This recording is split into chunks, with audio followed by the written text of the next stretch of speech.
I had always heard that the eyes were a window into one's soul. As I stared into his, I could not determine if they were merely shuttered, or if the rumours about him were true, that he possessed no soul to speak of because he'd traded it to the devil for immortality. By all accounts, the life he pursued was one that should have led him to an early grave.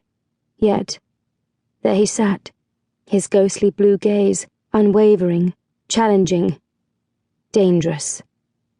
A time would come when I would question the wisdom in not walking away, but I longed for more than I possessed, and so I stood my ground, refusing to be put off.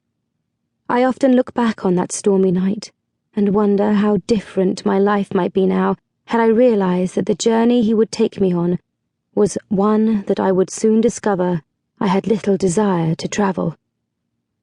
The Secret Memoirs of an Adventurous Lady. London, April 1858. He didn't look at all like a hero. Lady Anne Haworth had expected him to be, well, at least tidy. She'd never seen a man so unkempt, with 3 buttons on his shirt undone to reveal a narrowing V of chest that to her surprise seemed as bronzed as his hands. He sat alone at a table in the corner of the tavern, as though he owned the establishment, although she was well aware that he didn't. Or at least, she didn't think he did. The particulars about him were as difficult to find as the man himself. Standing before him, she was sorely tempted to take a pair of sharp shears to the ebony hair that hung to his shoulders, and a razor to the stubble darkening his jaw. She was accustomed to gentlemen rising when she approached. Instead, he continued to slouch in his chair, leisurely trailing one long, thick finger up and down his mug, his gaze fastened on her as though he were imagining what it might be like to stroke that finger along her throat. It was an absurd thought, and she had no idea from whence it had sprung.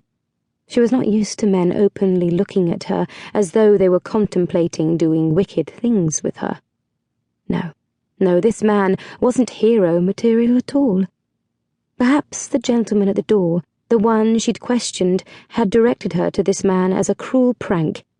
If so, she would demand he return the sovereign she'd paid him for his assistance. Still, on the off chance, she cleared her throat and said, "I'm searching for Captain Jack Crimson." "Crimson Jack? And you found him?" "I see. Captain Crimson Jack, the adventurer?" One side of his mouth curled up slowly into a mocking smile. "Depends. What sort of adventure are you looking for, Princess?" "I am not a princess. My father is an earl, not a prince or a king. She halted. The particulars of her heritage, of anything at all actually, were none of his concern. "I was told you are a man who could help me." As he raked his insolent gaze over her, her stomach quivered, and she balled her white-gloved hands into fists at her side to stop them from trembling. "Depends on what sort of help you're needing," he said. "If it's an adventure between the sheets—" "Definitely not!" she snapped at the arrogant cad. "Pity." Pity? Obviously the man had no standards. She knew she was not a beauty. She lacked colour. Her hair was a ghastly white, her eyes silver, her nose too small, her lips too plump.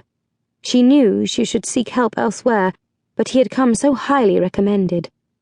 Instead, she heard herself ask, "May I sit?" The chair in front of her wobbled a bit, and she realized that he'd nudged it with his booted foot. Mannerless jackanapes. Still, she could not discount the fact that she had been assured that he was a man she could trust not only with her life, but with her virtue.